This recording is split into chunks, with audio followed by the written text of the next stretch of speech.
வணக்கம் நண்பர்களே, என்னோட பெயர் கலைராஜ். இன்னைக்கு நம்ம பார்க்க போகிறது இதை பற்றி அப்படின்னு பார்த்தீங்கன்னா, தென்னிந்தியா வரலாறு. ஆல்ரெடி நான் 5 பாகங்கள் ஆல்ரெடி அப்லோட் பண்ணியிருக்கேன். இன்னைக்கு பார்க்க போகிற தென்னிந்தியா வரலாறு நம்ம பண்டைய தமிழகம், அதாவது ஏசியன் தமிழ்நாடு பற்றி பார்க்க போகிறோம்.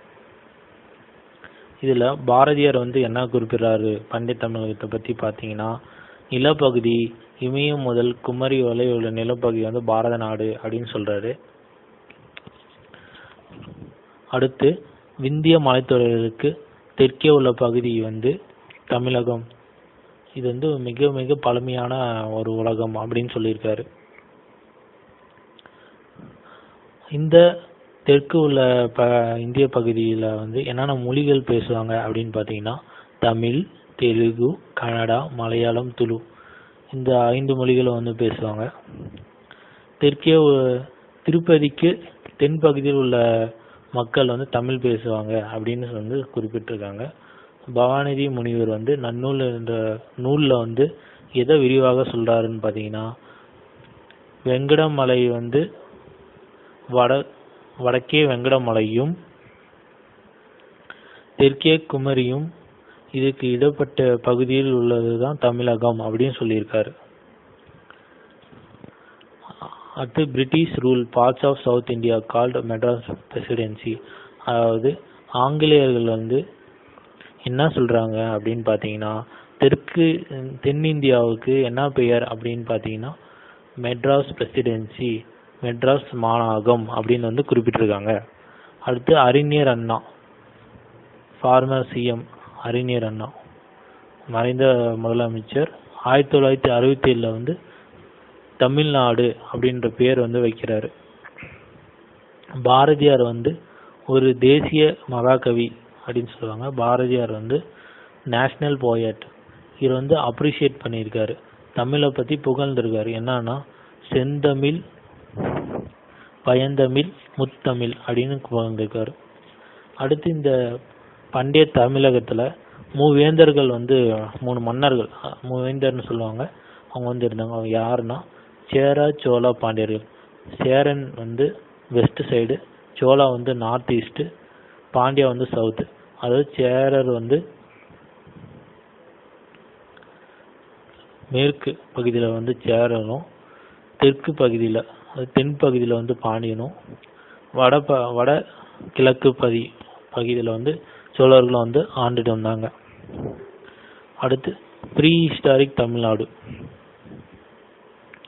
இந்த ப்ரீ ஹிஸ்டாரிக் தமிழ்நாடுல குமரி கண்டம், இந்த குமரி கண்டம்னு ஒரு கண்டம் இருந்தது. அது இப்போ இல்லை, அழிஞ்சு போயிடுச்சு. சுனாமியாலேயோ கடற்கரையாலேயோ அழிஞ்சு போயிடுச்சு. இந்த குமரி கண்டம் குமரி கண்டத்தில் பக்ருலி அப்படின்ற ஒரு ஆறு இருந்தது. இந்த ஆறு நம்ம இப்போ இருக்கிற தென் தமிழ்நாடை போல் 8 மடங்கு பெருசாக இருக்குமா, அவ்வளோ பெரிய ஆறு இருந்தது. அங்கே யார் ஆண்டுட்டு வந்தாங்கன்னு பார்த்தீங்கன்னா, பாண்டிய மன்னன் ஆண்டுட்டு வந்தோம். மொத்தம் 3 சங்கம்ஸ் இருக்கு. அந்த 3 சங்கம்ஸ் எங்கெங்க நடந்ததுன்னு சொல்கிறேன். அப்போ அந்த 3 சங்கத்தையும் நடந்தது பாண்டியர்கள் மன்னர்கள் தான்.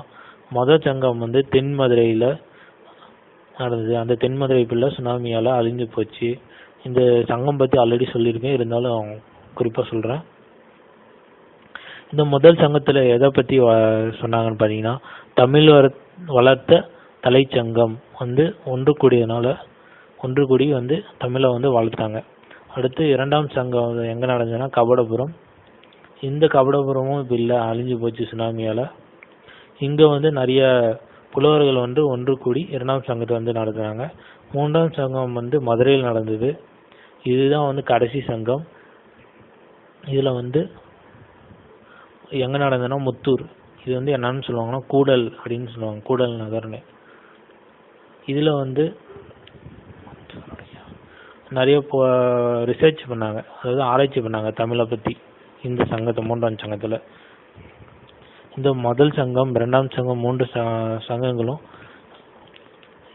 எதுக்காக நடத்தப்பட்டதுன்னா, தமிழை லிட்ரேச்சர் வளர்க்குறதுக்காக நடத்தப்பட்டது அப்படின்னு நம்பப்படுது.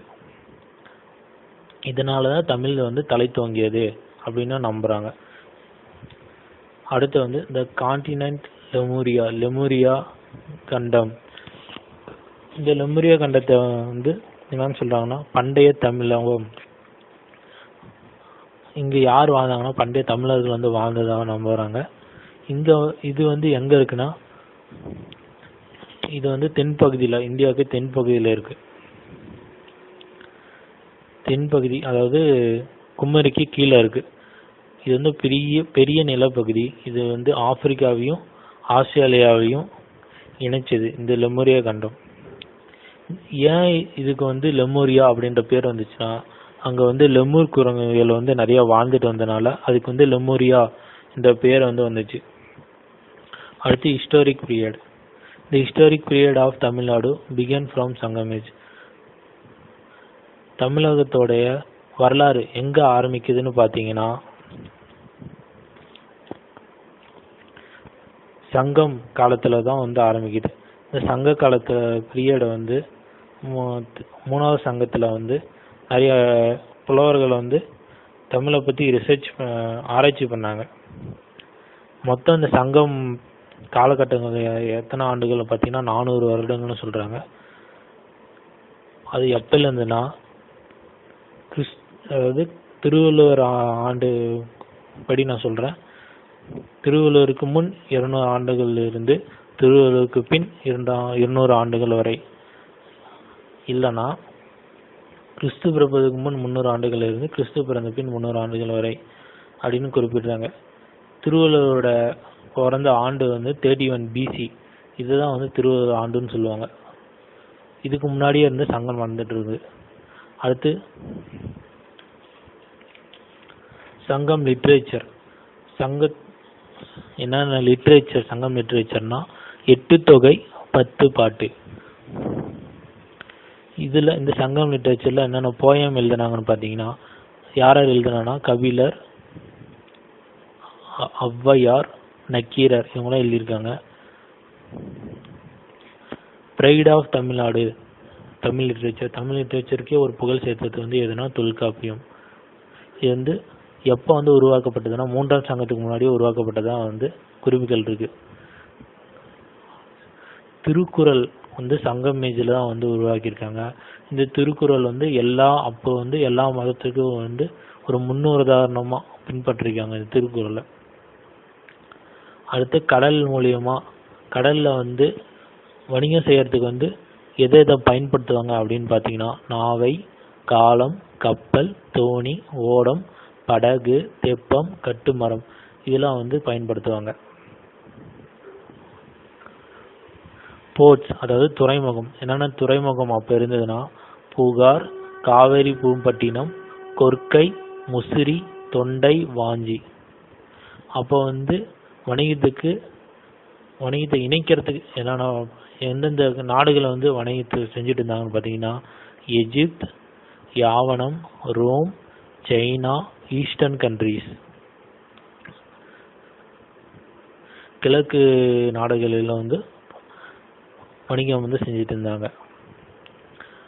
அப்போ வணிகம் செய்யும் போது அவங்க எதை பின்பற்றினாங்க அப்படின்னு பார்த்தீங்கன்னா பேர்ட்டர் சிஸ்டம், அதாவது பண்டமாற்று முறையை வந்து பின்பற்றினாங்க.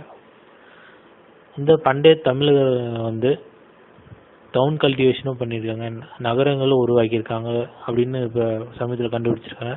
அது என்னென்னா மொகஞ்சதாரோ, ஹரப்பா இது வந்து கண்டுபிடிச்சிருக்காங்க. இது வந்து நார்த்தன் ஹெமிஸ்பியரில் இருக்குது, கனெக்டிங் வித் சவுத்தன் தமிழ். அதாவது தென்பகுதி வந்து வடப்பகுதி வரையும் இந்தியா முழுக்கமே தமிழர்கள் தான் ஆண்டிருக்காங்க. அவங்க இந்த காலகட்டங்கள் என்னன்னா 4000 வருடங்கள் வந்து 5000 வருடங்களுக்கு முன்னாடி இருக்கும் அப்படின்னு குறிப்பிட்டிருக்காங்க. இந்த சங்க காலத்துல வந்து நிலத்தை வந்து 5ஆ பிரிக்கிறாங்க. அது என்னன்னா காஞ்சி, முல்லை, மருதம், நெய்தல், பாலை. காஞ்சி வந்து மலையை சார்ந்த பகுதி, முல்லை வந்து காடுகளை சார்ந்த பகுதி, மருதம் வந்து விவசாய பகுதி, நெய்தல் வந்து கடல் சார்ந்த பகுதி, பாலை வந்து பாலைவனம். இவங்க வந்து மிக உயர்ந்த வாழ்க்கையை வந்து வாழ்ந்துட்டு வந்திருக்காங்க. அப்போ வந்து அவங்க வாழ்ந்த டைம்ல வந்து வாழ்ந்த காலகட்டத்தில் அவங்க வந்து என்னென்ன வேலைகள் வந்து பண்ணிட்டு இருந்தாங்க அப்படின்னு பார்த்தீங்கன்னா புலவர்களாக இருந்தாங்க. பொன்னர், கூத்தர், விறலியர், வணிகர், இடையர், மாறவர், உசவர் அப்படின்ற வேலையெல்லாம் பண்ணிட்டு இருந்தாங்க. அவங்களுக்கு முதல்ல அவங்க பார்க்குற தொழில் விவசாயம். அதுக்கு அடுத்து அவங்க ரெண்டாவது தொழில் எதுன்னு பார்த்தீங்கன்னா வீவிங், அதாவது துணி நெய்தல். இந்த பண்டைய தமிழகத்தில் 3 மன்னர்கள் வாழ்ந்துட்டு இருந்தாங்க. அந்த மன்னர்கள் யாருன்னா சேரா, சோழா, பாண்டியர் ஆகியோர். அடுத்த வீடியோவில் நம்ம ancient. Thank you for watching these videos. For more videos, please subscribe below. This is Kalairaj. அடுத்த வீடியோவில் நம்ம ஏன்சியன்ட் 3 தமிழ் கிங்டம்ஸ், பண்டைய 3 தமிழ் மன்னர்களை பற்றி பார்க்கலாம். நன்றி, வணக்கம். வணக்கம் நண்பர்களே, என்னோட பெயர் கலைராஜ். இன்னைக்கு நம்ம பார்க்க போகிறது எதை பற்றி அப்படின்னு பார்த்தீங்கன்னா தென்னிந்தியா வரலாறு. ஆல்ரெடி நான் 5 பாகங்கள் ஆல்ரெடி அப்லோட் பண்ணியிருக்கேன். இன்னைக்கு பார்க்க போகிற தென்னிந்தியா வரலாறு நம்ம பண்டைய தமிழகம், அதாவது ஏசியன்